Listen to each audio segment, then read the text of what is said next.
At number 10, some background. The Mughal Dynasty in India was founded by Babur, a descendant of the one, the only, Genghis Khan and Tamerlane. After he defeated a sultan of Delhi named Ibrahim Lodi in 1526, Babur was the first step in the Mughal dynasty that would last for over 3 centuries. To say that the empire was immense is an understatement. The empire ruled over 103 million people, probably even more. The Mughals were rooted in Muslim beliefs and were noted for their well-organized government and cultural sophistication. Many of the rulers tried to integrate the Hindus and Muslims under one state, but as we will find out from this list, it was not an easy thing to do, which ended up causing a lot of strife. Many rulers of the empire flip-flopped back and forth between being merciful and tyrannical towards the Hindus, adding to centuries of oppression. At number 9, blinded. Humayun was set to inherit the throne from his father, much to the jealousy of his brothers. He was 23 when he ascended the throne in 1530 after the death of his father. His brothers reigned over different fiefs, but none of them were satisfied unless they had the crown. He also wasn't the best ruler. Humayun was sent into exile for 15 years after he was overthrown by one of his father's generals, Sher Shah. Humayun fled and eventually ended up in Persia, where he built back up an army through his partnership with the Shah. Slowly he took back his land, facing his own brothers who were constantly scheming against him. But Babur, his father, made him promise that he would never lay a hand on his brothers. But his brother Kamran continued to threaten him, and one instance while defending a fort turned on the innocents trapped inside and took their lives viciously. Kamran, not a good dude. Something needed to be done. He eventually catches his scheming brothers, blinds his brother Kamran, and chains his brother Askari. A little messed up, but not bad for war. Before I carry on with the rest of the video, make sure you guys are subscribed to the channel and maybe consider leaving a like on this video if you're enjoying it so far. At number 8, Akbar. Humayun continued to deal with the competition of his brothers until finally his reign came to an end, but not in the way that you would expect. He was carrying a bunch of books up some stairs and he accidentally fell, leading to a lethal head injury. His 13-year-old son Akbar had to inherit the throne.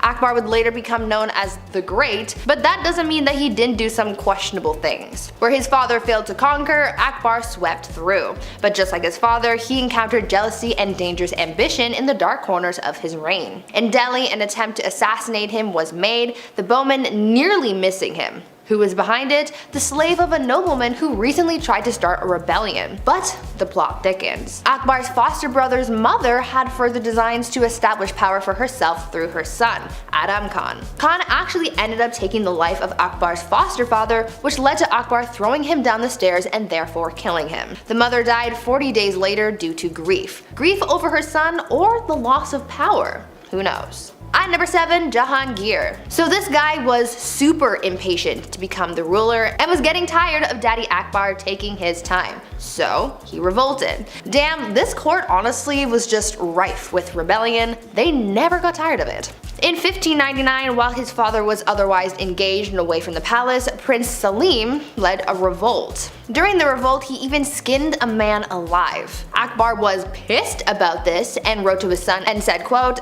"I have never skinned a bird alive in my life, and you have treated a human being in this manner." Jahangir then went on to conspire against a close advisor of his father named Abul Fazl, whom Jahangir killed in a small battle. Despite Akbar being devastated at his son's behavior, he was the only male heir left to inherit, so on Akbar's deathbed he forgave his son and implored the nobles to recognize him as a leader. At number 6, sewed to an ox. Now Jahangir was emperor, but the trouble didn't stop there. I saw some sources recognize him as a somewhat benevolent figure, while others said that he was the exact opposite. He was pretty brutal, and his first task was crushing a rebellion against that which his own son began.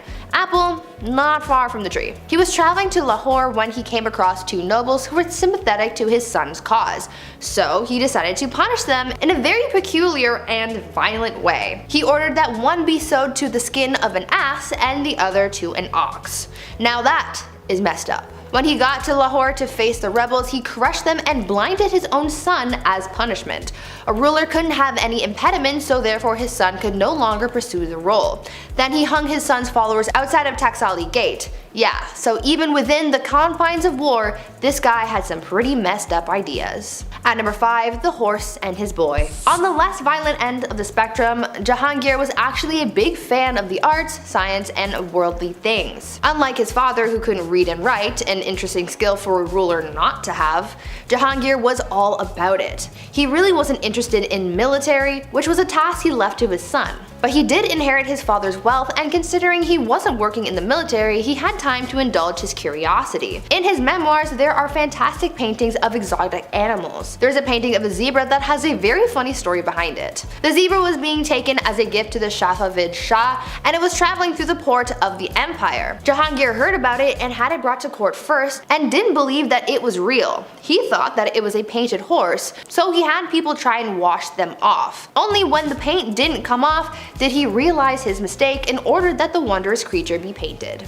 At number 4, Shah Jahan and the Taj Mahal. Okay, so this one isn't messed up for violence or anything, but it is the ultimate love story, and we just can't leave it off this list. There is one part that is messed up to me because, man, I don't even know, but we will get to that. If you've ever been to India, then one of the stops you made on your trips was probably to the Taj Mahal, a breathtaking mausoleum built by the Mughal Emperor Shah Jahan to commemorate the love of his life. Considering how big and intricate it is, you know that their love was bigger than any storybook. An Indian poet called the Taj Mahal a teardrop on the cheek of time, a testament to grief and power. Mumtaz Mahal was Shah Jahan's favorite wife, forsaking all of his other wives just to be with her.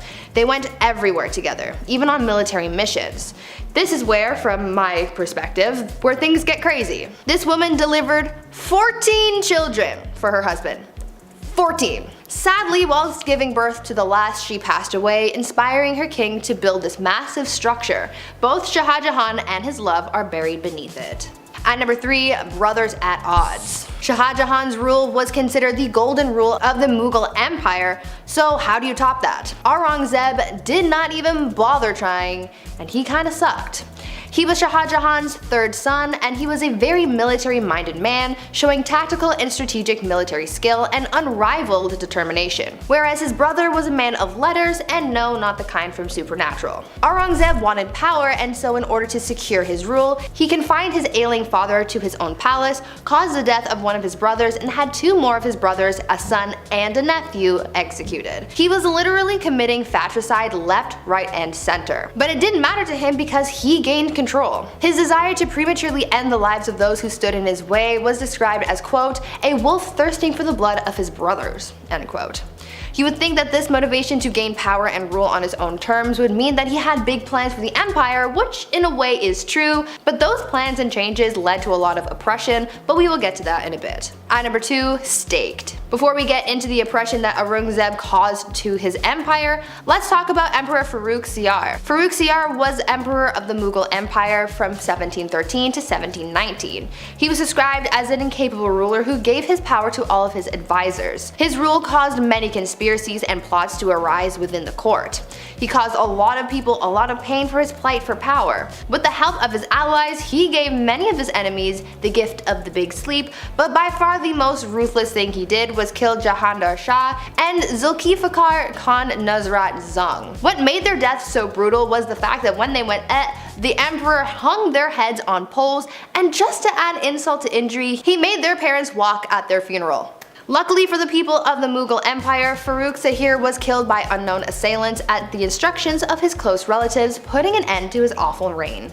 And finally, at number 1, the Great Oppressor. Aurangzeb's rule sort of had 2 chapters to it. At first, Aurangzeb was a capable ruler of a mixed Muslim-Hindu empire who was feared yet respected for his vigor and skill, but around 1680, Aurangzeb's rule changed drastically in both policy and attitude. His once unified people of both Muslims and Hindus broke apart, and people of Hindu faith became subordinates, not colleagues. On top of that, Aurangzeb added some more oppression to the mix and not only destroyed Hindu temples, but he also reimposed the jizya tax on non-Muslims, after the tax was initially banned by Emperor Akbar. For the first 20 years of Aurangzeb's rule, he did not impose a tax, but all of a sudden he started demanding these payments, and historians believe that Hindu uprisings are what caused the emperor to act harshly towards the non-Muslim population. This discrimination caused a revolt to unfold that Aurangzeb's third son supported. Aurangzeb spent his last 50 years taking his aggressions out on the Hindus in the empire, and it's for this reason that he is remembered by many as a tyrant. Number 10. Elizabeth I. Good old Queen Bess is one of the most remembered queens in the British monarchy, male or female. She's a pretty big deal. Elizabeth loved to make her fellow male nobles fall under her spell. She was witty, cunning, and very well liked by her court. However, one of the things that earned her some enemies was establishing a Protestant England. Her sister Mary, her predecessor, fought very hard for the opposite. She was very Catholic, and we will get to how bloody that was later, but Queen Bess a lot of people off, especially Spain.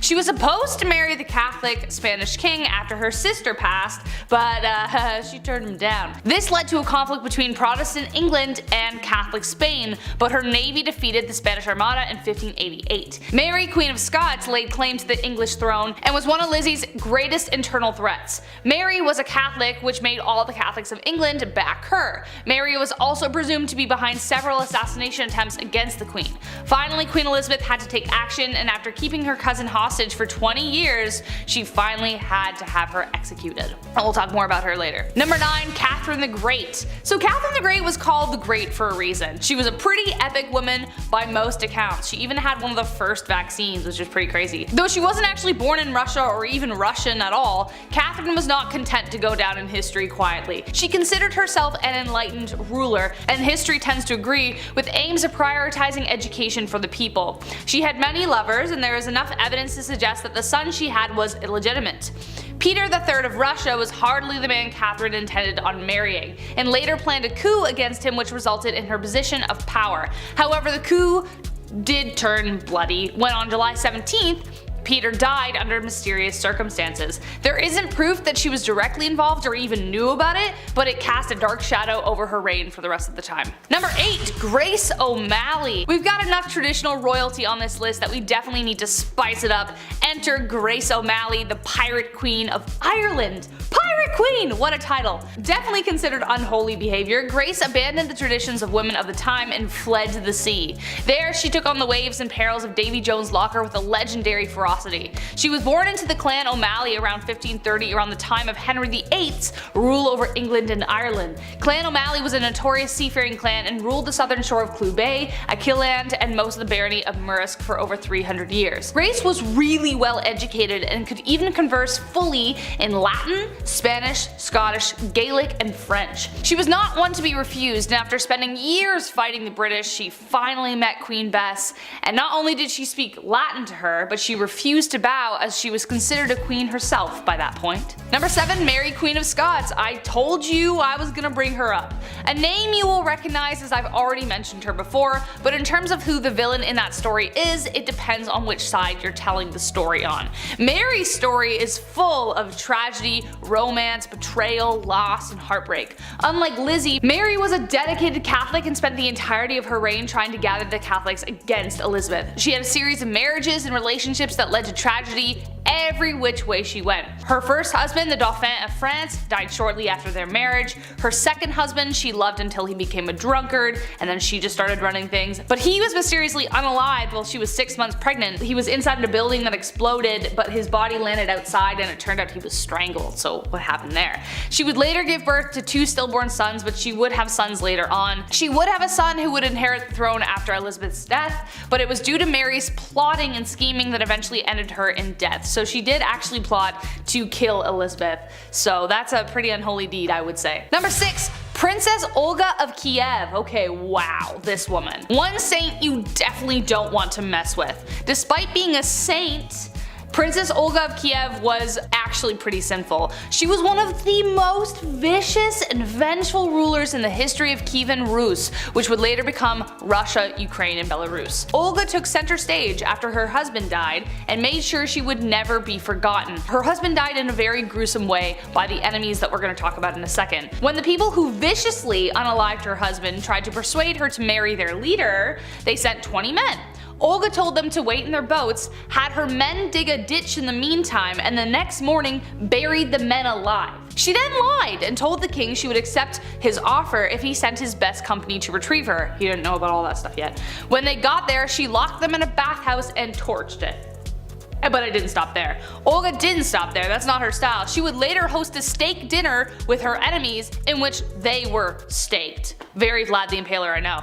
Then she set whole villages on fire by attaching sulfur to pigeons, and then it was just crazy. Damn, like hell has no fury like a woman scorned, let me tell you. Number 5, Queen Isabella I. The Spanish Inquisition, pretty high up there as far as terrifying points in history go. If you weren't willing to convert to Catholicism, you were tormented, interrogated, and burned at the stake. Who was behind this awful time in history? This lady, Queen Isabella I. Technically, as she was fighting for a holy order for the Catholic Church, this can be seen as holy, but was it? Burning people at the stake because they didn't share this belief?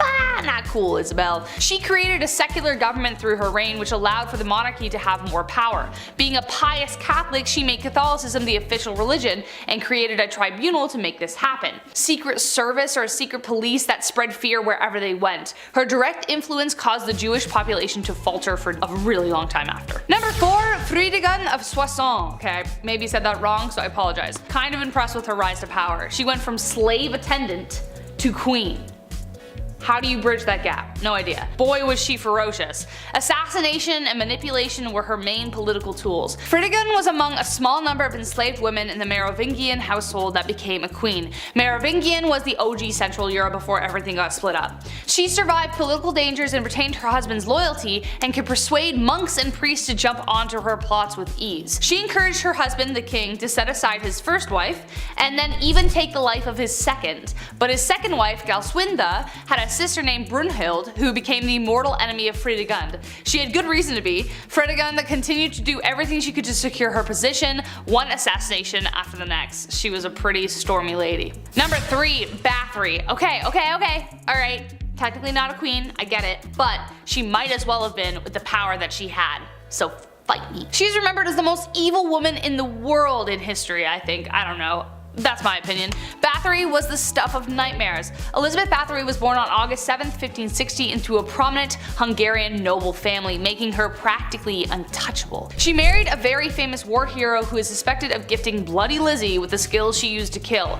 After she died, Bathory became obsessed with immortality, supposedly when one of her servants accidentally spilt blood on her and her skin appeared younger after. Bathory then began her mission of horror, luring over 650 young virgin women to her palace and brutally taking their lives. She was even bold enough to lure daughters of nobility. Before draining them of their blood, she would make them suffer in ways you don't even want to imagine before bathing in the blood itself. When she was finally caught, 3 of her servants were executed, but she was simply locked away in her tower for the rest of her days on house arrest. Ugh. Number 2, Catherine de Medici, also known as the Serpent Queen. History colors her story as the tale of the evil queen. On one hand, she is remembered for being one of the most powerful French queens in history, and then on the other, she was blamed for the many atrocities that took place during her reign. Her regency was marked by the French wars of religion and the many games Catherine played within them. The Catholics and the Protestants, as previously mentioned, were at war, and she spent a lot of time trying to find peace. Kind of. But she was a passionate Catholic and is believed to have tried to remove a Protestant general from her son's side. When he survived the attack, she lied and convinced her son that the Protestants were responsible, so she scapegoated them. So he authorized taking the lives of their leaders. Enter St. Bartholomew's Massacre. Catherine implicated the general, which resulted in him being the first to be beaten and then tossed out of his own bedroom window. An estimated 3,000 French Protestants were taken out in Paris, but the total countrywide was around 70,000. And last but not least, Bloody Mary, actually known as Queen Mary I of England, so no, I'm not talking about the girl you say in the mirror 3 times so that she appears and you're like, wow, I'm haunted forever. Queen Mary became known as Bloody Mary due to her vicious tirade against Protestants in England during her reign. She even imprisoned her own sister, Elizabeth, who we mentioned at the beginning of this list, due to suspicions of treason. This was unfounded. She bore her father Henry VIII ill will after the stuff he pulled with the church, and after having delegitimized legitimized her as his heir for a time. After Mary took the throne and married the Catholic King of Spain, she began carrying out her plan for England to become Catholic once again. In 1555, she revived England's heresy laws and began burning offenders at the stake, starting with her father's longtime advisor, Thomas Cranmer, the Archbishop of Canterbury. She burned over 300 convicted heretics, most of them being common citizens, and dozens more died in prison, hence giving her the name of Bloody Mary. At number 10, the king of hobbies. Everyone has their interests, right? Like, for example, I like video games, and I like watching people scream at their teammates for not helping everyone else out. I'm looking at you, Blake. For kings back in the day, they didn't have people on Rocket League to scream at, so they had to find other interests. For Tsar Peter the Great, he had a lot of interests, and they were all very bizarre. Firstly, he had an obsession with short people, especially dwarves. To him, they were like his real-life dolls or something, and he would hold weddings for them and even hold lavish funerals, complete with small horses pulling a small coffin on a carriage and even a very short priest to hold the ceremony. But other than this obsession with short people, he also dabbled a bit in medicine. He liked watching surgeries be performed like he was trying to be on Grey's Anatomy or something, but when watching the surgeries just wasn't enough for him, he would sometimes perform them himself. Now remember, he's not a doctor, so it's no surprise to learn that these surgeries rarely ever went well and people died. I certainly wouldn't trust him to give me any kind of surgery, but he was a king so he could do whatever he wanted. Peter the Great also loved dentistry. It is said that if you wanted to get all buddy-buddy with the king, all you had to do was let him pull your tooth. Sounds like the guy was one heartbreak away from starting his own medical drama, but in the worst way. Number 9. Banning coffee. This is the worst of the worst, people. Murad IV, Sultan of the Ottoman Empire. The guy banned coffee like an absolute monster. No more triples for you. He was born in 1612, and for the most part, his mother was ruling through him because he was so young. That's often the case with most of these young rulers. They just get, hey, you're 7, now you rule a kingdom, enjoy. It's tough, they're not gonna know what's going on. But when he got a little bit older, he put forth these laws, punishable by death, might I add, in order to get things back on track. That was the key. He banned coffee, tobacco, and alcohol. He would actually disguise himself as a civilian during the nighttime and would wander around aimlessly in hopes that he would find one of these dark roast renegades. If you were caught outside having a quick smoke break, you weren't arrested, you didn't get fined, but rather, Murad IV himself would take your head off right there in the streets. No trial, no jury, just straight to execution. All because you're drinking a Bud Light Lime. At number 8, why you mad? Now this could be a bit of a controversial opinion, but if your name includes the words the mad, I would assume that you're not doing too great, right? I mean, you have to earn that title, and if it's a title that harsh, that simply begs the question, what in the HE double hockey sticks did you do to get that name? Well, for Charles the Mad, he did a lot. Charles became king when he was only 11 years old, so that certainly didn't help his development, and knowing this kind of helps explain a lot of his actions. He was known for getting really angry and throwing fits of rage, and was known to give people the gift of the big sleep, if you know what I mean. Charles didn't always kill people though, only sometimes. Other times he liked to switch things up. Sometimes he would run around his palace pretending to be a wolf. Other times he would go through phases where he just really didn't want to keep up with his personal hygiene, and he would get so gross that he literally had to be cut out of his own clothes. Now I don't know how long you have to go without bathing to get to that point, but really I don't think I want to know the answer to that question. Charles also thought that he was made of glass, and so he would go through phases where he would sit completely still so that he didn't break.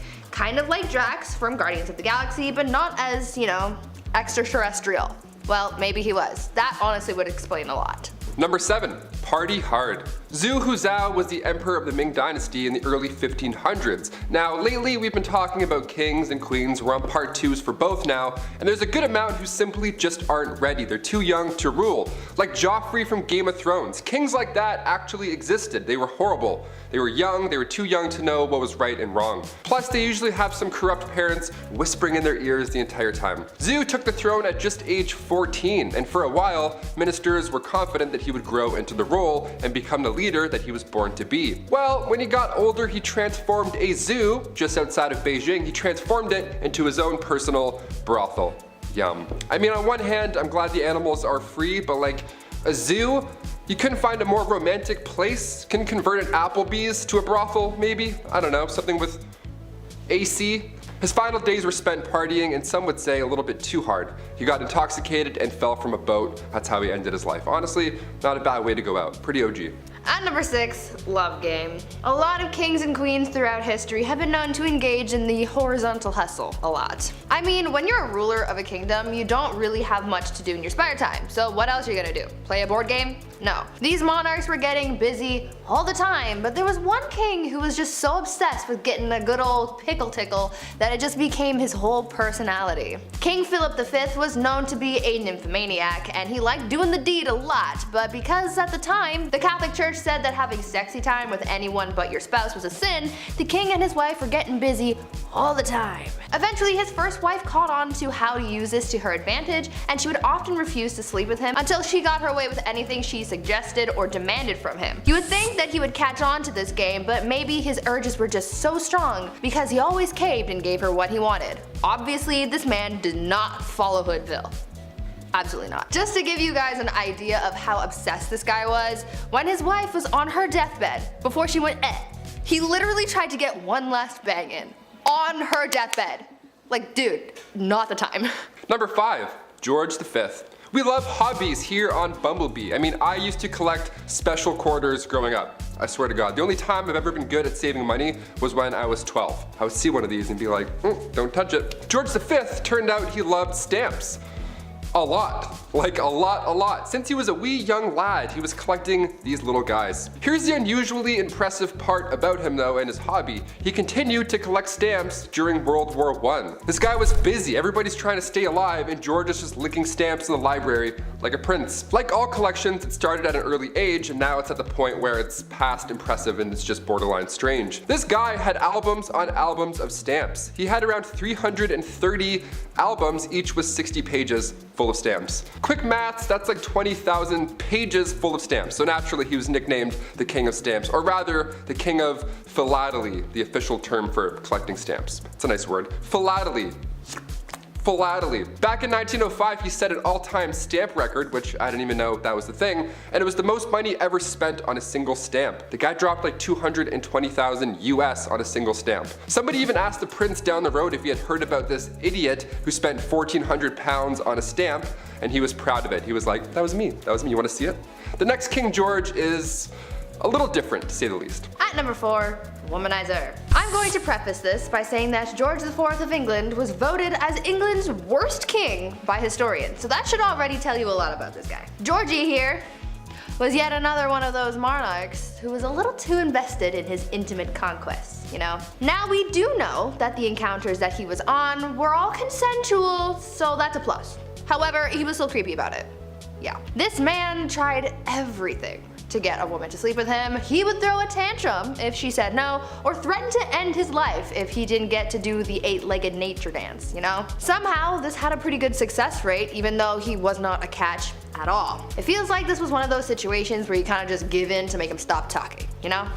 Anyways, this guy was super creepy because on top of the lengths that he would go to just to get some time in the sack, he also kept trophies of his conquests. He would ask each of the people he slept with for a lock of their hair, and he kept them all. Back then, it was kind of common for lovers to keep locks of each other's hair, but George's collection was alarming because of just how many locks of hair there were. After the king died, his brothers found 7,000 envelopes, each with a lock of hair that was, quote, enough to stuff a sofa, end quote. Fun fact, if you want to see this insane collection, it is in a museum in Scotland, so check that out if you want, I guess. Number 3, Kleptomania Part 2. On our spoiled queens list, Brie mentioned Queen Mary and how she just couldn't stop stealing, which is hilarious to me, just this old lady stealing your shit. Well, the last king of Egypt also had sticky fingers. He was even better at it too. Check this out. Farouk I was the youngest son of Egypt's first king, Fuad I. Now born in 1920 in Alexandria, and in his early days at school, he couldn't concentrate. The king sent him to England even after to hopefully find a better way of teaching, something that works for him, but still it was to no avail. Once the king passed away in 1936, Farouk then got the throne, but also so much property and so much money. He had hundreds of fancy cars, 75,000 acres of land. This guy had it all. Literally, he had anything he could think of, but still he felt like he needed to take more, to steal. At 17 years old, he would slam 12 eggs for breakfast and then wash it down with 30 bottles of beer. Nutritious and delicious.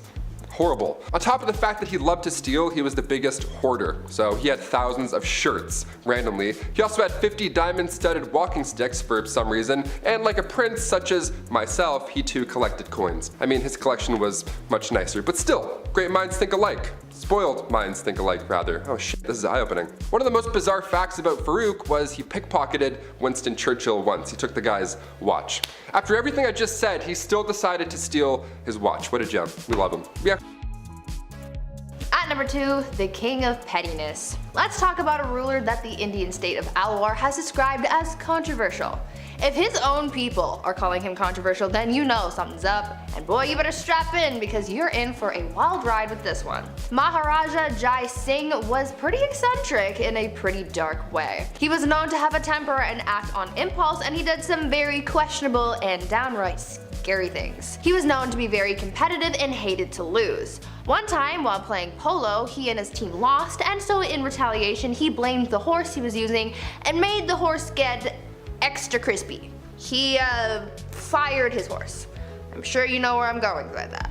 If not, use your noodle, I don't know. Unfortunately, the cruelty towards living things didn't stop at animals, and he was also known to kidnap women from the streets and go all criminal minds on them. On a slightly lighter note, though, the Maharaja was also known to be very petty. Once he went into a Rolls-Royce dealership, and the person working there thought that he was broke and ignored him. Thinking that this was insanely rude, he bought 7 Rolls-Royces, sent them back to India, and used them to pick up garbage. This guy was really just doing the absolute most. And coming in at our number 1 spot, King Ludwig II. Home renovation shows rock my world. I can watch Love It or List It for months at a time. It's the dream, building your own home one day, and if you're a king, well, it's pretty easy to get that done. In our Spoiled Queens Part 2, I mentioned a princess that had a house made of ice, literal ice. Well, King Ludwig II had numerous castles built to resemble fairy tales. Literally, like fairy tales. I gotta admit, I kind of love this a lot. Ludwig was only 18 when he became the King of Bavaria in 1864, and then he had castles, like castles, more than one, built after he was inspired from romantic literature and spending some time at the opera. The kid was a dreamer, you gotta love it. He would spend his nights in one castle looking through a telescope at his new castle being built, so he would just watch it all night. That's like the king's way of waiting for your Amazon delivery. Just standing there, just like, oh, it's coming. 17 years and it's done. Just 4 years in, he designed his own castle, and to this day, it's one of the most photographed places in the world. Neuschwanstein Castle. Go check it out. It's literally a paradise. Number 10, history.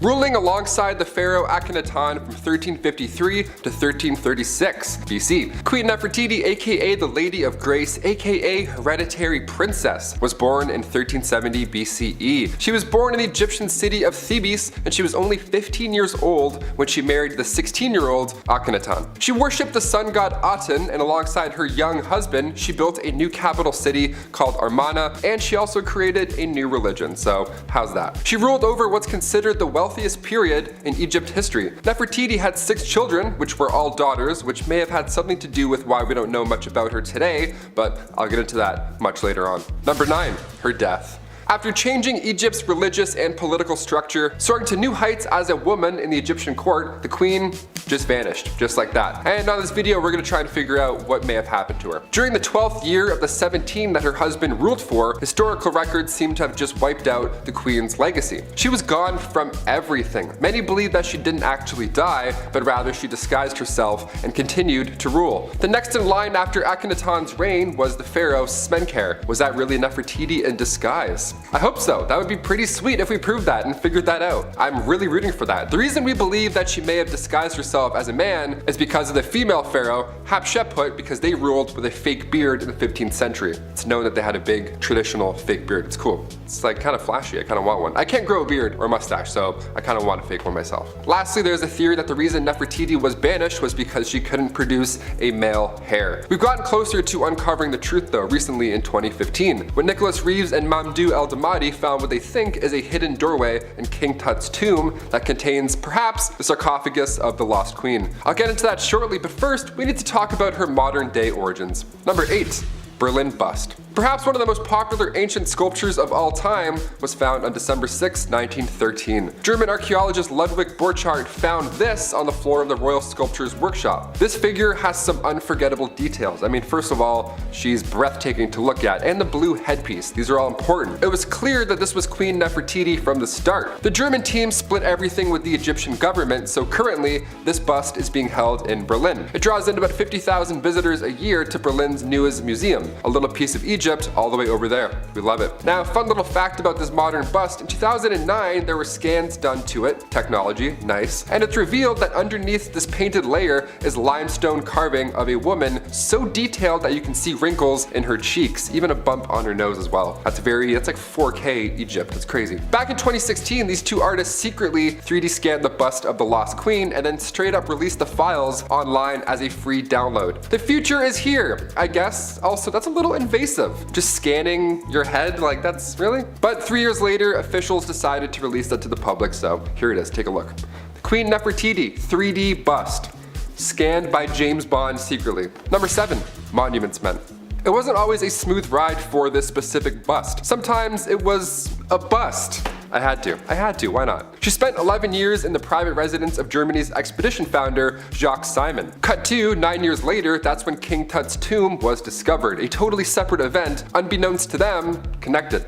Howard Carter found King Tut's tomb in 1922, and of course afterwards the entire world was watching. Just a year later, her bust was finally moved to Berlin. It had a rocky go. It remained in Germans' hands throughout the entire war. Even that big ugly dude with a little mustache said that he himself would never relinquish the head of the queen. So thanks, Spittler, I can't say his name because YouTube. It was hidden in a salt mine throughout the entire Cold War. The Germans would arrive too late though sometimes when stealing rich pieces of art. Like in 1940 for example, they arrived at the Louvre and it was bare. The Mona Lisa was now in a child's bedroom. Curators had moved the pieces thankfully. But when a bust of a long lost queen of Egypt was being held in a salt mine in the town of Merkers, the Monuments Men literally saved history. When Sergeant Kenneth C. Lindsay led his team down the 35 miles of tunnel, and aside from the queen's bust, billions of dollars of gold was also found down there, all stolen from the Germans. Number 6. Hidden chamber.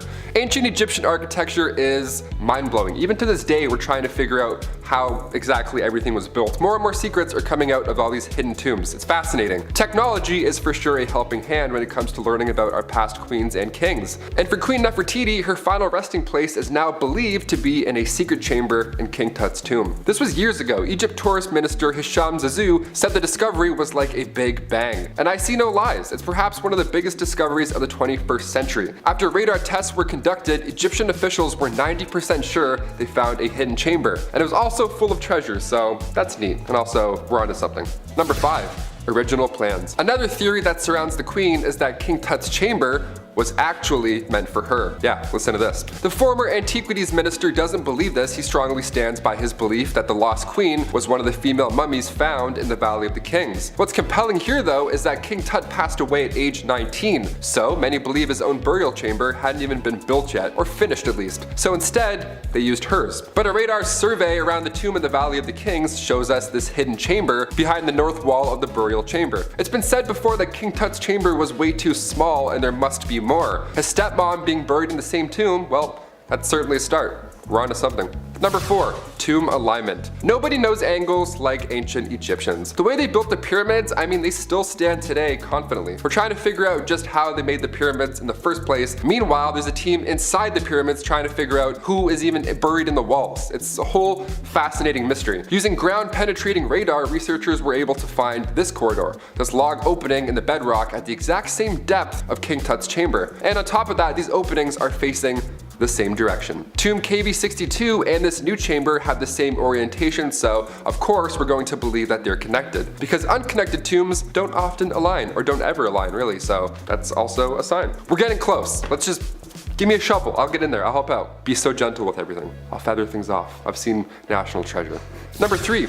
Brief ruling. The queen was the stepmother of King Tut. Her daughter was married to King Tut, so there's a handful of Egyptologists that believe that right before King Tut's ruling in the 14th century, there was this really small window where Nefertiti ruled as pharaoh. There's also a great deal of historians that believe Nefertiti was no ruler to her husband, King Akhenaten, but we don't have enough evidence quite yet to really know what happened. Hence why we're doing a mystery video on the long lost queen. Now we get it. The reason we're adamant on finding everything we can is because she literally changed Egyptian religion.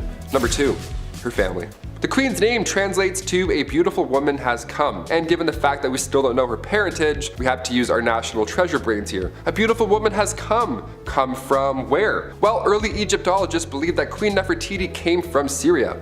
Back then, it was Mitanni. Her family roots are still debatable, but there's reason to believe that Nefertiti was actually Egyptian born. In fact, many believe she's related to King Akhenaten. We don't really know. The lost queen did have children of her own. She had 6 daughters, like I mentioned before, 2 of which became queens of Egypt. She may have also been the daughter of A, who at the time was an advisor for the king and ended up becoming pharaoh after King Tut's death in 1323. So we have no idea, but we're getting so close. I feel like we're like years away from finding everything we need to know, but also this last point is pretty interesting. Number 1, sun god origins. Okay, one of the most interesting facts about all of this was the religious impact that the queen made on ancient Egypt. Both her and King Akhenaten were in a cult. How fascinating is that? They were in the cult of the sun god Aton. In the earliest accounts of the queen, she assisted her husband in a ritual that smited the female enemies of Egypt at the time. There have been a few blocks that have since been recovered from the Theban tombs of the royal butler that depicts the queen wearing her unique blue crown, so definitely her, part of these sun god rituals. So cut to the end of the king's ruling, the Aton was now Egypt's main god. She made a new god. She convinced everyone to believe in a new god. That's incredible. We can't even decide on who's gonna win America's Got Talent. She's like trading in traditions and religions. That's wild.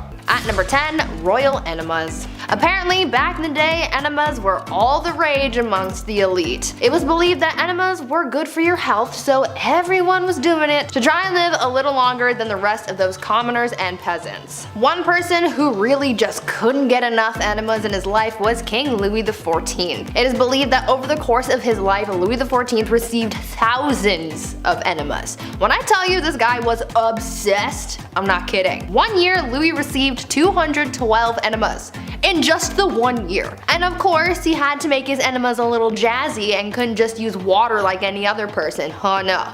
My guy was using things like almond milk. His enemas were also sometimes scented with orange or rose, and sometimes even colored just to make it a little more special. To get an idea of just how obsessed the elite were with receiving enemas, just think about the fact that a French duchess once received one during a court ball. The duchess was in the middle of having a conversation with Louis XIV, and during this conversation, one of her maids came over, snuck under her dress, and gave the duchess an enema on the spot.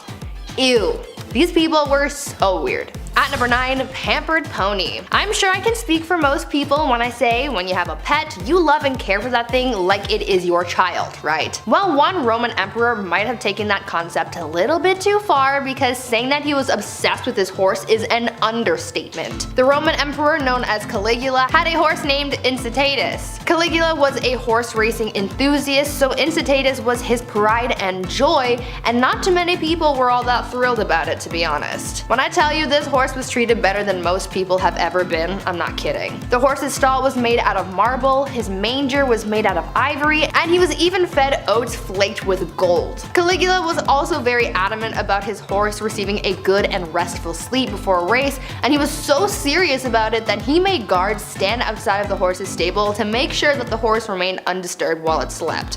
This horse even had its own furniture. Like, what is he gonna do with it? He's a horse. Caligula was so fond of his horse that he even made it a priest and promised to make him consul, which was the lead position in the Roman government after the emperor, highly coveted by senators. This was the last straw for people because the emperor was putting his horse above his own people, so he was assassinated. Now, before I carry on telling you guys about the wild and crazy things that kings did back in the day, I would like to first ask you guys to consider leaving a like on this video if you're enjoying it so far, and also maybe think about subscribing as well to see more videos like this one. At number 8, Mumia medicine. It's safe to say that medicine from the past is very different from modern times. These days we have pharmaceuticals to treat illnesses, but back in the days of old there were very different and quite questionable methods of treating ailments, and one of those methods included cannibalism. In the 16th and 17th centuries, it was common practice for elites like priests, kings, and other nobles to consume remedies that included human bones, blood, and fat as medicine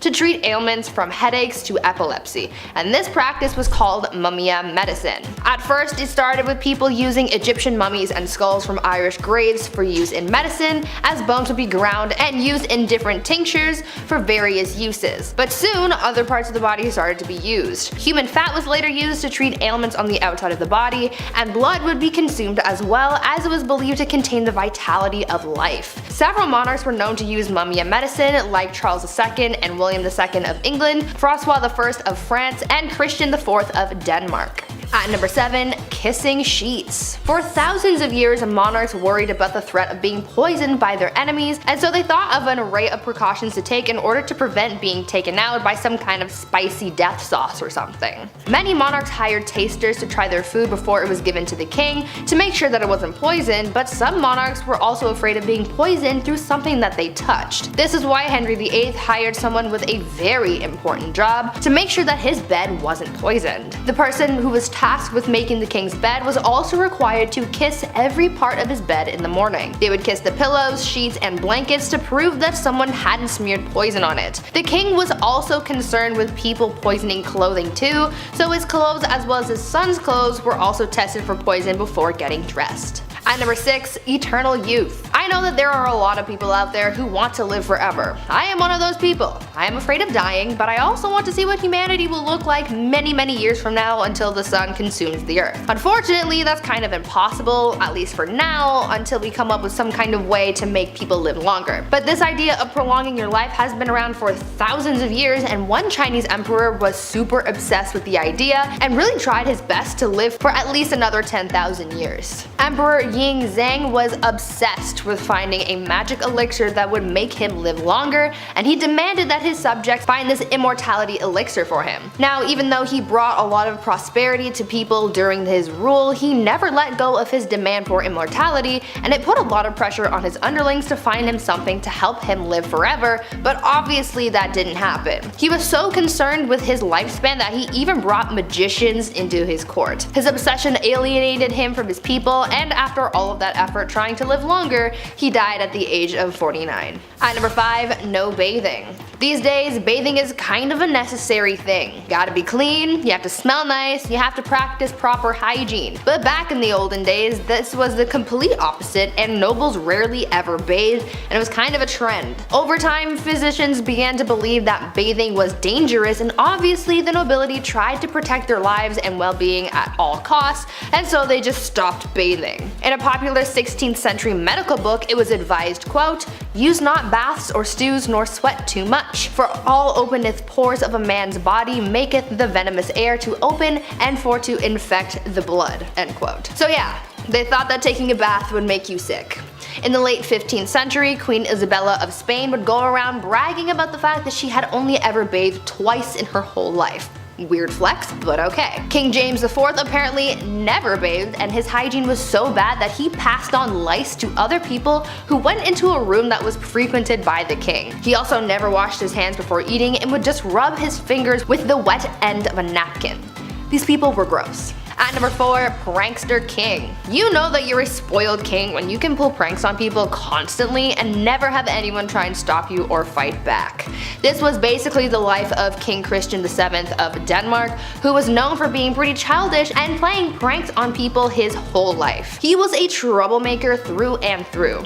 He was known to play pranks on his grandmother by putting pins in her throne, and he would throw things at her, and he even ran through the streets with his friend and his mistress, destroying shops and patronizing brothels. He even made his own torture rack, had himself tied to it, and flogged.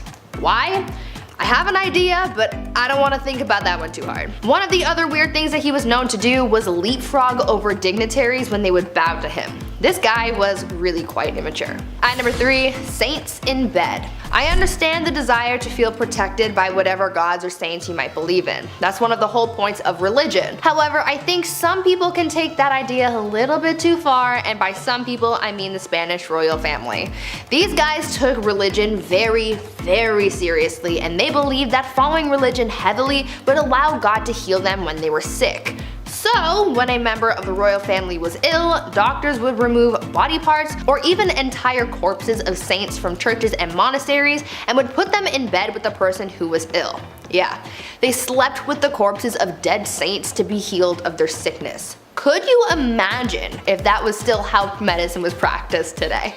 At number 2, rat court-martial. There has been a record of many kings throughout history who were complete children through and through. Even though many of them grew into adulthood, they still acted immature, and one of the greatest examples of that was Peter III of Russia. He was not a good ruler or a good husband to his wife, who would later become Catherine the Great. Peter spent every night in bed with her playing toy soldiers because he was obsessed with his little dolls. He was so obsessed, in fact, that when a rat chewed the head off one of his toy soldiers, he was so upset that he held a proper military court-martial for the rat. He proclaimed the rat guilty of treason and had it hung in a tiny gallows that he had built for the occasion. It was weird, but in the end that bizarre event helped Catherine overthrow her husband, so I guess it kind of worked out for someone. And finally, at number 1, groom of the stool. Guys, I found the worst job in history. You think working at the 1-star Domino's Pizza in your neighborhood is bad? Wait until you find out about the groom of the stool. The groom of the stool was a job created during the reign of Henry VIII, where the role was to monitor and assist the king in his bowel movements. They would carry around a commode at all times, and they were also tasked with monitoring the king's diet and meal times, and would organize the king's days around his break times. They were also tasked with undressing the king for him to do his business, and it's also been suggested that they would have had to, quote, cleanse the royal posterior as well. Sounds like a pretty crappy job to me, but I'm not funny, I'll leave. Kicking off the list at number 10, the Empress of Austria. The saying wrong place at the wrong time couldn't be used more in this case. Empress Elizabeth of Austria, she was sadly taken out by somebody who just wanted to attack a royal. He didn't have anything against Elizabeth per se, this man was an Italian anarchist named Luigi Lucchini, and that fateful day, September 10th, 1898, he took the Empress's life. In his own admission, Luigi stated that he had nothing against the Empress on a personal level at all. See, what had happened was he intended on taking the life of the Duke of Orleans, but when Luigi arrived a little too late in Geneva, the opportunity to do so had passed. He looked at a local newspaper, saw Elizabeth, and found out where she was staying, and he waited for her to leave that hotel. That's how easy it was. People are so creepy. Keep an eye open. If you're a queen, keep your eyes open. This is scary. Number 9. Royal curse. The remains of Polish queens and kings were discovered back in April 1931 in a crypt in Vilnius. Polish researchers didn't even know what they were in for. I mean, a storm had flooded a cathedral, and they threw down sandbags to preserve the area, but on the night of April 25th, they had followed the water into this lost chamber that held the remains of Polish kings and queens. These remains, with the crowns still attached, might I add, were from the 15th century. What a find, right? Well, sadly the remains were all over this flooded tomb now. It wasn't really in one spot. It was horrible. And now after these discoveries, that's when things got really mysterious. Those involved in the findings began to die off in unusual circumstances, one after another. And it happened pretty quick too. One professor had died after falling down a shaft in his apartment. He had a heart attack. An engineer had died before him as well due to undisclosed medical issues. Okay. Another professor years later who worked in the crypt as well became paralyzed at age 62. A sculptor involved died when untying his shoelace. Just the weirdest way to go out. That's the only details that we know. Just, I don't know, use your imagination I guess. Maybe he fell and hit his head. That's sad, it's tragic. And another professor died in 1936 shortly after visiting the crypt as well. I sure hope this isn't an ancient curse because these guys were trying to preserve their history and avoid the crypt from flooding. Like, I don't know, we need a Ouija board to clear this whole thing up. We were trying to help you with the sandbags. Number 8, Queen Caroline. In a list of unusual ways that people have died, odds are it's going to get a little gruesome, a little messy. After all, that's why you clicked this video, right? Right? Some ancient queens die natural causes and then history remembers them for their reign. In this case, history remembers Queen Caroline for the way that she died. It was written in an epigram from the 18th century from a poet named Alexander Pope. He wrote down, "Here lies wrapped up in 40,000 towels, the only proof that Caroline had bowels." It rhymes? Like, come on, man, you didn't have to do this. This is horrible. That's like a prank almost. I can't believe somebody was like, yeah, write that down. That's good, that's good. Did it rhyme? Yeah, she'd like that for sure. R.I.P. Number 7, Anne Boleyn. The second wife of King Henry VIII. Yes, we have a few on this list. She was found guilty of treason and she had been charged with having sexual relationships with 5 others, including Lord Rochford, aka her brother, George Boleyn. Yeah, the ancient days were a little bit odd. She had also apparently had relations with Sir Henry Norris, the king's close friend. And when I say close friend, I mean he was the groom of the stool, so they were tight. He literally would wipe his. So on top of this, Anne was also found guilty of conspiring to kill her husband. Now, it's since been proven that these crimes were a bunch of rubbish, basically. Anne wasn't even present when these events went down. She was still recovering from the birth of her daughter, future Elizabeth I, so there's no way in hell she was fooling around with the groom of the stool in October 1533. All 5 guys involved were executed on Tower Hill in May 1536, and then 2 days later, Anne joked about her little neck before being taken out with a sword as well. There wasn't even a coffin for her burial. Somebody had to go and get an old elm chest from the Tower Armory. They used a chest to bury her body near her brother, Lord Rochford. A chest. Horrible. That's so horrible.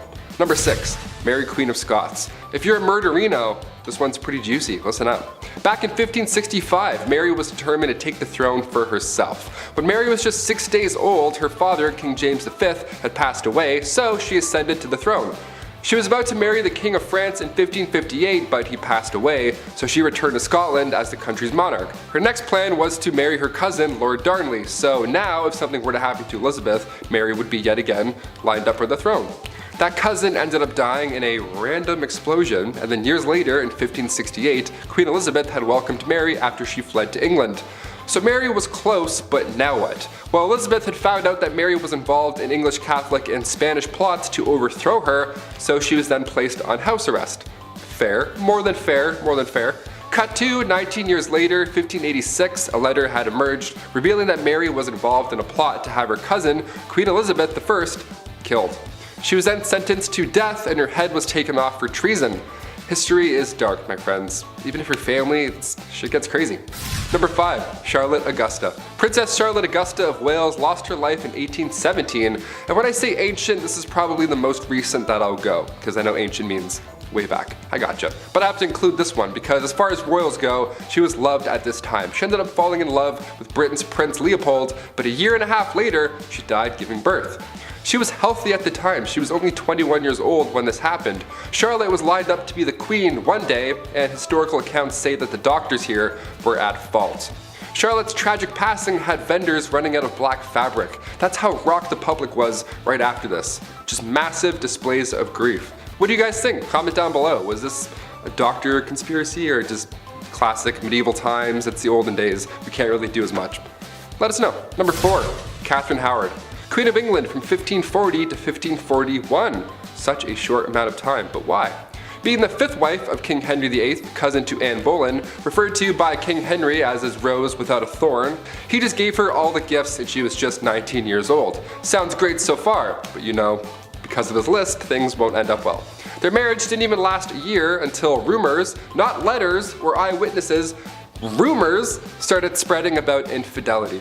There was a small amount of evidence that suggested that she had been romantically involved with somebody beforehand, so a jealous mad king got jealous and mad again.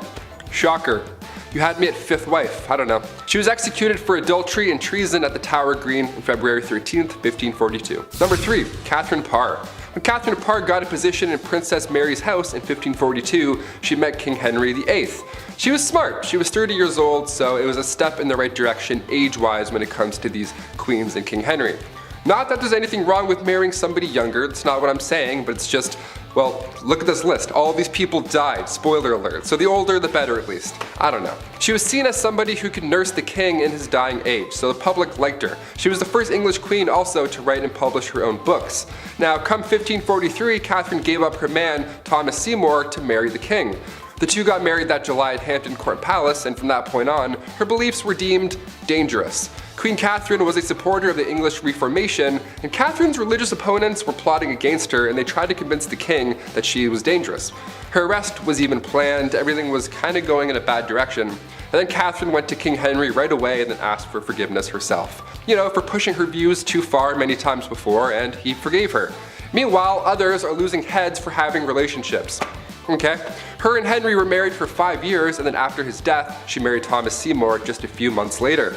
And then come September 1548, she died after giving birth to her daughter. The account of her death comes from a lady-in-waiting and friend of Catherine Parr, comes from Elizabeth Tyrant, only her account is fishy because she never liked Thomas Seymour to begin with. She made it seem like Catherine was speaking about her husband in a negative manner when she was dying, and this is the only time in history where that's ever been an idea. So what do you think? It's like broken telephone, but hundreds of years ago. I'm like, maybe she was friends? I don't know. Sounds like a conspiracy. Number 2, Anne of Cleves. Where to even begin here? Okay, this one is sad, man. Anne was right in the middle of Henry's wives. She was married to King Henry for 6 months, and it was seen as quite strategic in a way. Henry's chief minister convinced him to marry one of the sisters of Germany's Duke of Cleves, either Anne or Amelia. So in order to decide, Henry requested that Hans Holbein travel to Cleves to paint a portrait of each sister. This is like the birth of Tinder right now. I'm not joking, this actually happened. This man compared portraits and then chose Anne because every man praiseth her beauty. She was compared to the silver moon. Yeah, try that on a dating site. I praiseth thou beauty, madam. Super swipe. A treaty was signed, and a few weeks later Anne arrived to England. Henry was beyond upset because she looked nothing like she did in her portrait. Yep, real life, this is what really happened. He tried to stop the wedding because of this, but it was too late. They had to follow through, and they got married on January 6, 1540. Anne later accepted the divorce because obviously a divorce was in play after what you just heard, and then she lived as the king's sister peacefully until her death in 1557. Of all the ways to be remembered in history, King Henry made this horrible for Anne. And finally, number 1, Cleopatra. Last of the Egyptian pharaohs and last on our list. One of the biggest questions to this day is just how Cleopatra died. What happened? It's been rumored for a while that a snake bite was the culprit, but many believe that Cleopatra also allowed a poisonous snake to end her life. They think it was a bite from an asp. But there's also a large amount of historians that also believe that she poisoned herself using a hairpin. Her lover Antony fell on his own sword, but Cleopatra, she just poked herself. She barely lost blood. Now, as a youngin', we have to note that Cleopatra was brilliant. She was also interested in learning specifically about chemistry. So this theory about her poisoning herself doesn't sound very far-fetched. Until we find her body, we'll really never know. What do you guys think? Number 10. Queen of hating her daughter. Starting off this list with a bang would have to be the utterly despicable Maria Eleonora of Brandenburg, the Queen of Sweden. Queen Maria here seems to be guilty of the crime of attempted delifing. That's a pretty crazy thing for a queen, but it gets even crazier when you find out it was her own daughter who she tried to do this to. For some reason, when the queen gave birth to her daughter, who she wanted to be a son, she instantly thought of her sweet, innocent little daughter as a dark and ugly monster with black eyes. Gotta love coming into this world and being hated purely for existing. As she saw her as a monster, Maria tried to have her daughter dispatched multiple times, and I don't know what this crime would be called, but she even forced her daughter to sleep next to the rotting corpse of her own father. Maybe that's the true crime here, because this is messed up. Number 9. Don't mess with the Empress. The only powerful female emperor in the history of China has got to make you extremely ruthless, simply because you are a target and you would have needed to work to get to where you are. And you know what? Wu Zetian, who ruled during China's Tang Dynasty, was quite ruthless. She took her position of power by force, and she slayed many people in order to do so. But she didn't stop there. She committed more acts of slaying throughout her rule as well. And I don't mean like slay queen, although that does really work for this list, but no, she slayed people. And we don't support that kind of criminal behavior, even if you are above the law. To make matters worse though, it is reported that even her mother and grandchildren fell onto that list of victims, all because they were against her. Truly a ruthless queen. Number 8. Mommy issues. Empress Irene of Athens ruled between 797 to 802, and she co-ruled with her son for 2 decades before leading it all by herself. That's not a crime, but how she did so was a bit more, I don't know, just a little outside the realm of legality by today's standards. Her son, Emperor Constantine VI, was not a popular emperor, and the empress was quite an ambitious and greedy woman. She wanted full control of the Byzantine Empire, and to do that, with the help of some political allies, Irene led a conspiracy against her own son. Poor parenting skills if you ask me, but hey, the two actually made up and were at least somewhat civil. That is until Constantine divorced his wife and married his mistress, turning the people against him and giving Irene the opportunity to lead another conspiracy and then have her son's eyes gouged out. Yay! Number 7. Rana Valona. I honestly didn't know Madagascar had queens or kings. That's not because it doesn't make sense, I'm just dumb. Thanks to me being a young child, I thought the only royalty Madagascar had was King Julian, you know, like the lemur. King Julian! Like that King Julian. But they did have kings and queens, and one of these queens was pretty damn brutal. Queen Rana Valona I ruled Madagascar between 1828 and 1861, and there is absolutely no doubt that she would do anything for her kingdom. After King Radama I, her husband, passed away, she took over the crown, and during her reign, she put a lot of people to the axe, or whatever way they executed people in Madagascar. Her uncle was one who met the sticky end to protect her power. But some records state that Rana Valona ended her own mother's life by subjecting her to starvation. Rana Valona sent her mom to her room and didn't let her have dinner. Or any meals, really. That's never okay, and would get someone like us charged under the law with something. I don't know what exactly it would be, but it'd be something. Number 6. Pretty firmly against cheating. Not to be weird, but I can kind of see where this queen is coming from. At first I sort of get it, but not later on, just at first. Henry II of France had a lifelong affair with his mistress, Diane de Poitiers, and even while on his deathbed, he begged his own wife, Queen Catherine de Medici, to allow him to see her. Kind of really disrespectful to your wife, but I guess he loved his mistress too. I'm kind of confused on the morals of this. However, the queen was not confused on the morals and didn't give in to his plea. In fact, she even denied Diane entry into the room, letting the king pass away without having his dying wish granted. Damn. That ain't a crime. This queen had a daughter who took after her dear old dad when it came to the whole monogamous relationships, meaning she didn't really have them. When the queen mother found out about her married daughter's new romantic interest, she locked her daughter up in a castle and never saw her again. But she became even worse when she ordered her daughter's romantic interest to be executed in front of her. Now that is rough. And while she didn't do the deed herself, giving the order is kind of bad enough. It gets worse. Her son, King Henry, didn't like that she cruelly did this to her own daughter, so she had him dispatched as well. My goodness. Number 5. Bloody Mary. Duh. Mary I, or Bloody Mary as she is also known, was the first real queen of Britain. But this reign didn't last very long, 5 years to be exact, before she was replaced by the much better Queen Elizabeth. But in that short 5-year span, Bloody Mary earned that title, let me tell you. Mary I ordered war against the Protestants and slew quite a hearty handful of them for heresy. Which is interesting since her father, Henry VIII, was kind of the guy who made Protestants more of a thing in England, and then her sister was also Protestant and made it the main religion in England. History is full of people needlessly passing away because what they believe isn't the right thing. Anyways, to heat things up, Mary even had some of these Protestants burned on the spot. Some is kind of an unfair statement. You see, the Queen here was responsible for burning over 300 Protestants at the stake. Other kings and queens burned people at the stake for their faith. I mean, Mary's father did it, as did her sister. But it's the sheer amount of people that make her much worse and much more famous. Number 4. Taking over. Queen Catherine the Great of Russia was obviously a queen of Russia. But that don't mean she was actually Russian. She was actually German-born. But she was Russian to get herself into power when it turns out her husband, Emperor Peter, was not very liked by his own people, as he showed a very obvious dislike for Russia, which is kind of weird.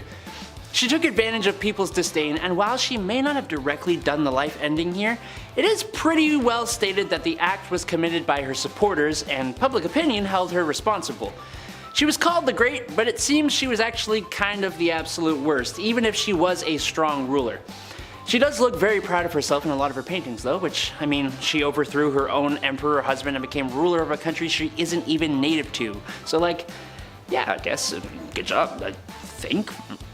Number 3. La Loca de Loco. Finally, a queen not on this list for ending other people's lives. No, Juana La Loca was far worse than that.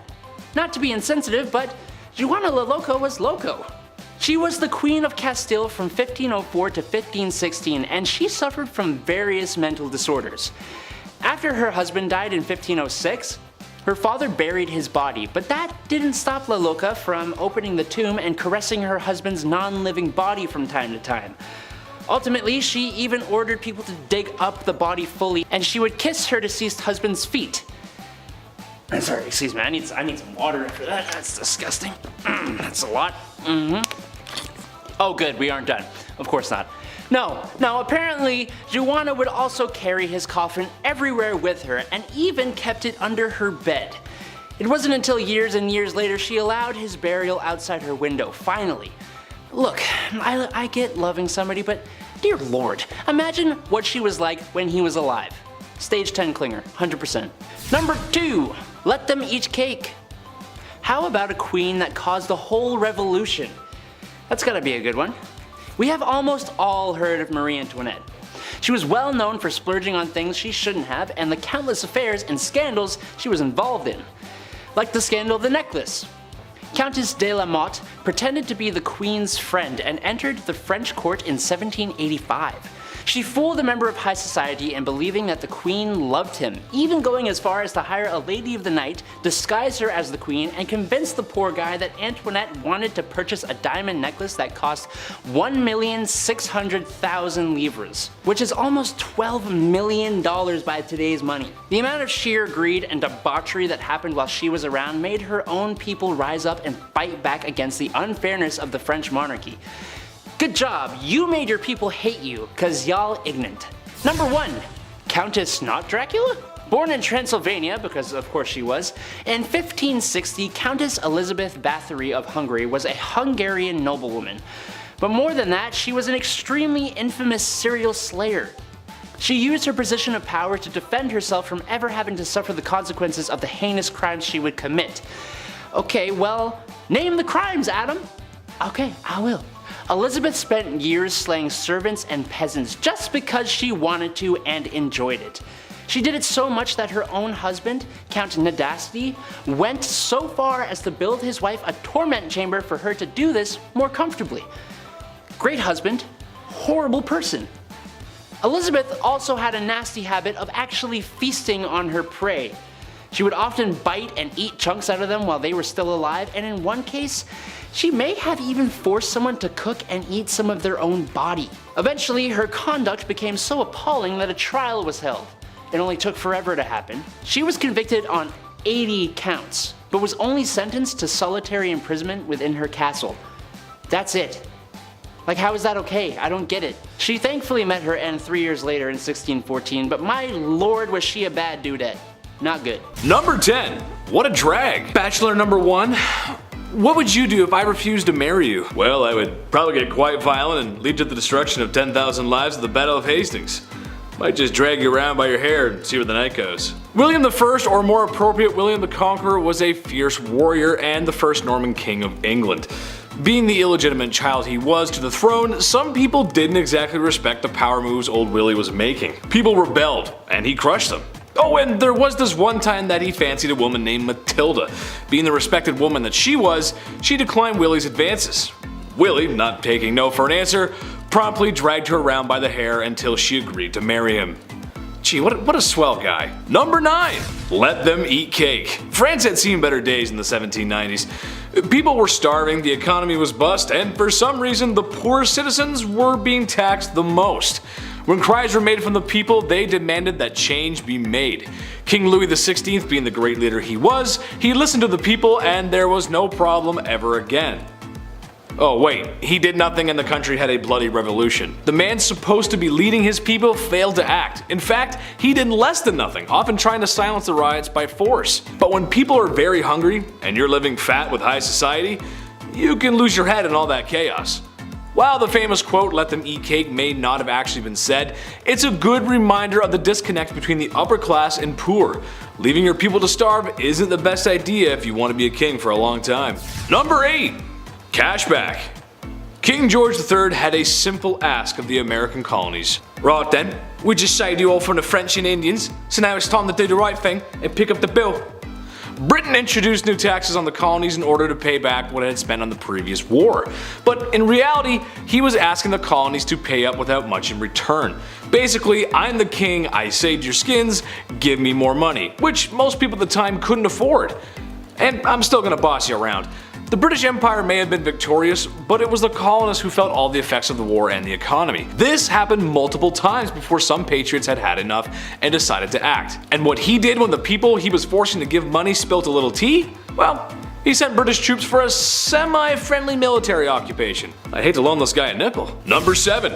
Terrible Ivan. He wasn't called Ivan the Very Friendly and Generous and would for sure never cause any harm to anyone ever. He was Ivan the Terrible, and for good reason. His actions are very unholy. Let's start with the fact that he killed his son's pregnant wife. And when his son came to confront dear old dad, his son was struck with a pointed staff, killing him in a fit of rage. A legend tells us that once St. Basil's Cathedral was finished construction, he was so pleased with the architect to reward him for such magnificent work, Ivan gouged his eyes out so that no one would ever design something so beautiful again. His paranoia also caused the slaughter of Novgorod, where after he was done claiming thousands of lives, he burned all the fields just for good measure. Wouldn't want all those dead people farming without your permission. Should we tell him about the other world monuments? Number 6. Off with her head! Henry VIII is more well known for how he treated his wives more than his leadership. With a reign of over 20 years, the man had a few wives. 2 of his wives were executed for ridiculous reasons, another was divorced. Turns out, actually, the church wouldn't grant that divorce he was looking for.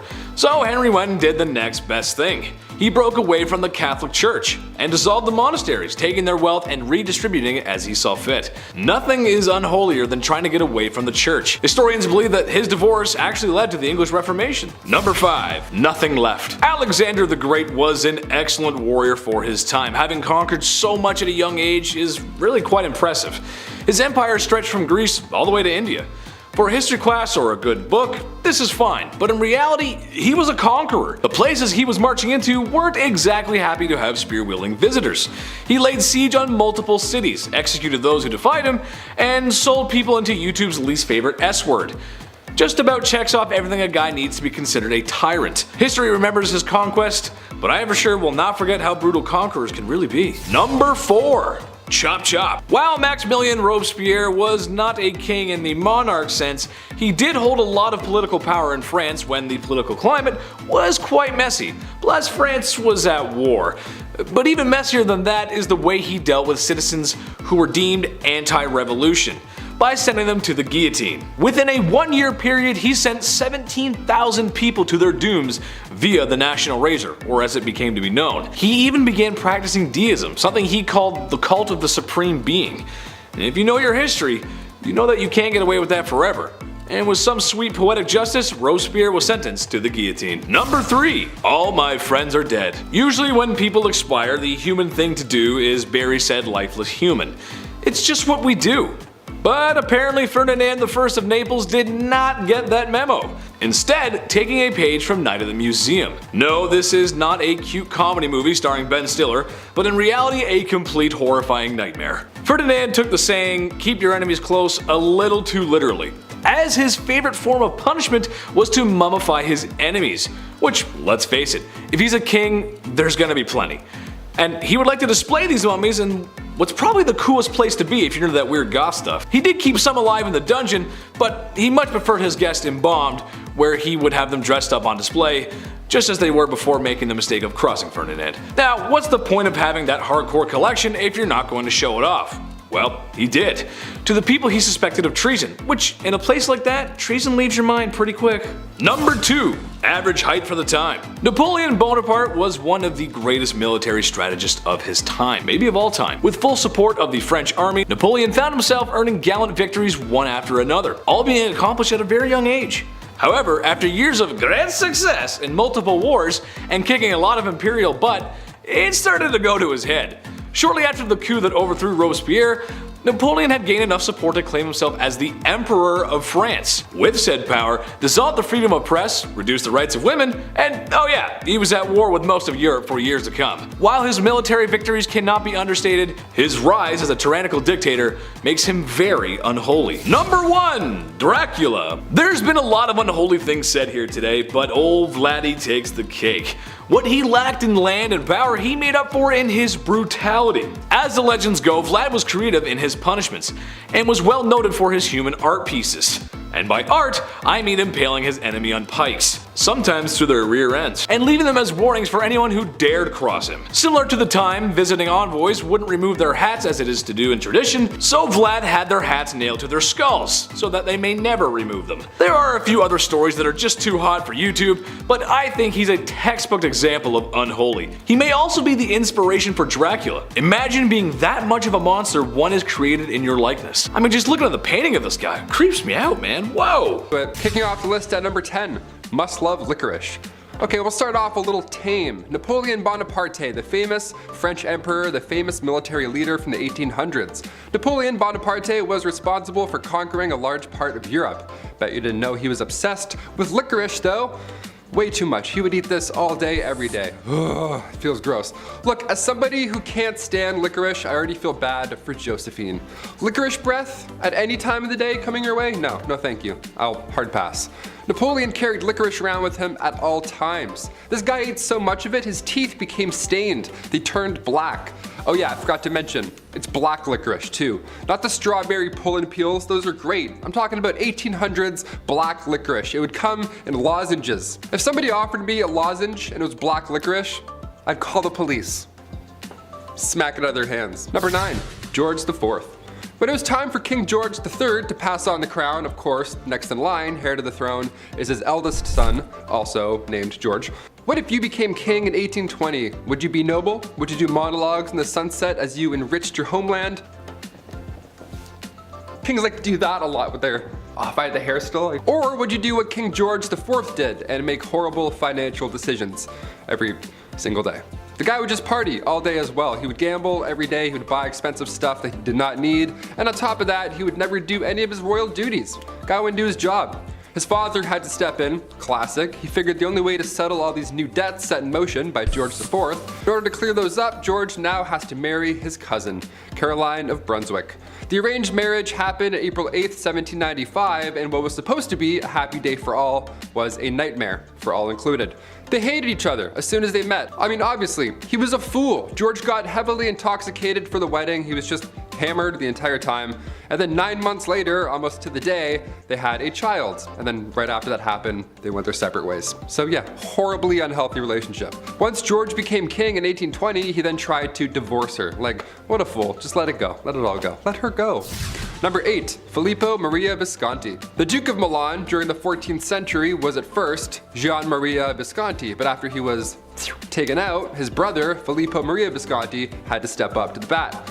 As a ruler, Filippo was better. His brother had been cruel previously, hence the untimely departure. So this was a good move at first, so we thought. Now Filippo had to take over come 1412. Filippo was better than his brother on paper. He helped reorganize government finances. He got the silk industry up and running, which we love that. He ended up passing away of natural causes down the road, which is, nothing like his brother. But while he was in power, he never showed his face to anybody, not even people close to him. He hid in his palace most of the time, and it was odd because he thought that he was ugly. That's why he hid his face. Kind of sad, right?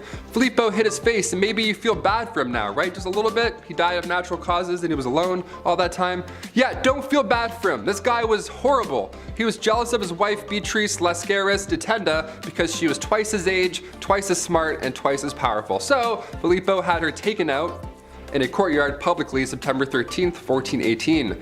Yeah, he accused her of adultery just cause he could, and he had some suspicions in his dark room by himself hiding his face. History is ugly, and sometimes it's literally ugly as well. Number 7, George I.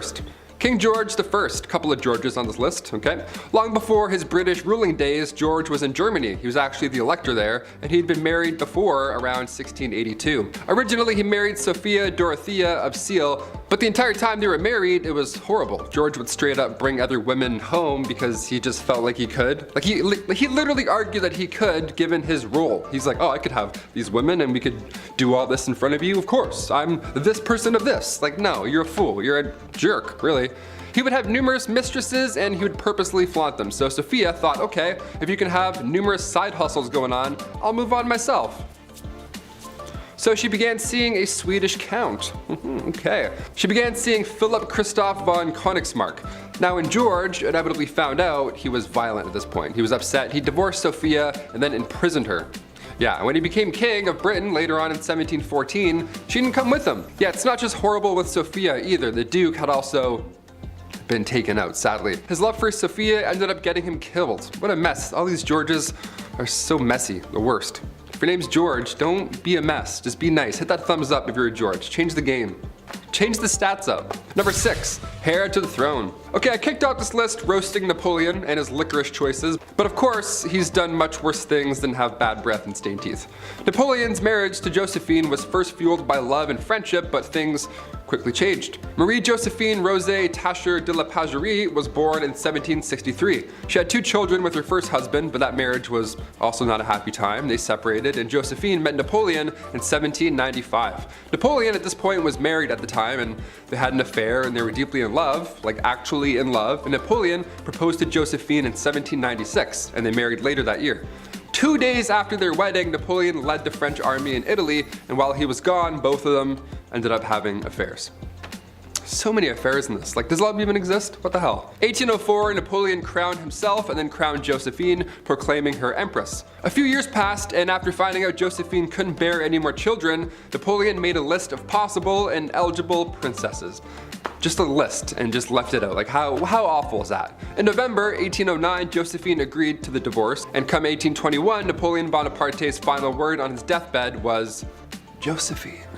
Yeah, a little darker than licorice, just a tad. Number 5, King Henry VIII. The second wife of King Henry VIII. She was found guilty of treason, and she had been charged with having relationships with 5 others, including Lord Rochford, aka her brother, George Boleyn. She had also apparently had relations with Sir Henry Norris, the king's close friend, and when I say close, I mean they were really close. He was the groom of the stool. So they were close, and on top of this, Anne was also found guilty of conspiring to kill her husband. I wonder why. This list will explain a few reasons. Now, it's since been proven that these crimes were a bunch of rubbish. Anne wasn't present when these events even went down. She was still recovering from the birth of her daughter, future Elizabeth I, so there's no way she was fooling around with the groom of the stool in October 1533, Your Honor. All 5 guys involved were executed on Tower Hill May 1536, and then 2 days later, Anne joked about her own little neck before being taken out with the sword herself. Yeah, all dark. There wasn't even a coffin for her burial. Somebody had to get an old elm chest from the Tower Armory. How horrible is that? Number 4, a bit better. Another one of King Henry VIII's wives, Anne of Cleves. Where do we even begin here? This one is, honestly, this one's pretty sad, man. Anne was right in the middle of Henry's wives. She was married to King Henry for 6 months, and it was seen as quite strategic in a way. Henry's chief minister convinced him to marry one of the sisters of Germany's Duke of Cleves, either Anne or Amelia. So in order to decide, King Henry requested that Hans Holbein travel to Cleves to paint a portrait of each sister, and then come back and compare them. This is like the birth of Tinder. I'm not even joking, this is how he did it.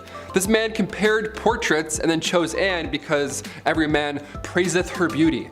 Yeah, compared her to the silver moon. Yeah, try that on a dating site, write that in. I praiseth thou beauty, madam, to a silver dollar. A silver sea sand dollar shining in the moon. What? I don't know, just click it. Click send and see what happens. Then a treaty was signed. A few weeks later, Anne arrived to England, and Henry was beyond upset because she looked nothing like the portrait, apparently. How horrible is that? You look nothing like this Victorian painting. How dare you? It's 6 a.m. and you've been riding a horse for 4 weeks and you don't look like this Victorian painting? Shame. He tried to stop the wedding, but it was too late at that point, so they had to follow through. And on January 6, 1540, their marriage was official. You can't unswipe this marriage, rich boy. Anne later accepted the divorce gladly and then lived as the king's sister peacefully until her death in 1557. Number 3, Christian VII. Christian, there's an ironic name for what I'm about to tell you. The prince that couldn't keep his hands out of his pants. I don't know how else to say it. Here we go. Christian VII of Denmark. He was a young lad. He was spoiled. He was a little comfortable with his body, maybe too comfortable, and he would often just have his hands in his pants hanging out. He was like one of those, rich king. He was kind of like Joffrey from Game of Thrones. He would just sit back and like suck on candy and stuff and just, fool around. I don't know, it's gross. Middle of dinner, this guy would pass around food to his family with those gross hands. He would alternate hands and pants to handing out food. What a little twerp. Now, it's unknown, but historians believe maybe, just maybe, he was a tad mad. Who's to tell? Either way, don't touch the rye bread, Christian. Thanks. Go wash your hands. Twice. Number 2, King Henry VIII. Again. Of course, we have to talk about Henry VIII again. He's pretty bad, not gonna lie. Henry VIII was King of England from 1509 to 1547. He's been married a handful of times, as we've heard by now, and all of them have went south. When Henry married Catherine, he was 49. She was a few years younger. She was actually a lot younger, classic 1500s. Way too young. And when they got married, Henry was not the same as he was when they had met. He had received a nasty jousting wound, so now he was gravely overweight. He didn't do anything, he just laid around all day and complained. So Catherine, of course, just wanted some, shred of a life, and being again quite young, too young, she decided to look for love. Well, God forbid you try and have a life in the 1500s, because then the young queen was accused of having an affair and was publicly and horribly taken out in the courtyard. And finally, coming in at number 1, Henry II. The relationship between Henry II of England and Eleanor of Aquitaine is pretty memorable. It's memorable in all the wrong ways, of course. When they first met, things were good, dare I say, with both of them. They were both young, and he was going to be king. He was young, king, guy, young man who's going to be king. And Eleanor, she was married, but once she got an annulment, their love was good. Their love was good and young and ready to be young king stuff. After the annulment in 1152, Henry and Eleanor tied the knot officially a couple weeks after. Love moves quickly, apparently. Henry started having affairs, because of course he did. At this point in this list, we're not gasping at affairs, sadly. But come 1173, Eleanor had convinced their sons to go against father. Yeah, Henry didn't take this well, and he had Eleanor locked up for 16 years. He had died, so after that point she had resumed the royal roles, because at this point those two boys had grown up and inherited the throne, Richard and John. But being locked up for that long, what a nightmare that relationship was entirely. I figured we'd end on a kind of tame one where she kind of came back and it was good. Kind of good, dare I say? I don't know.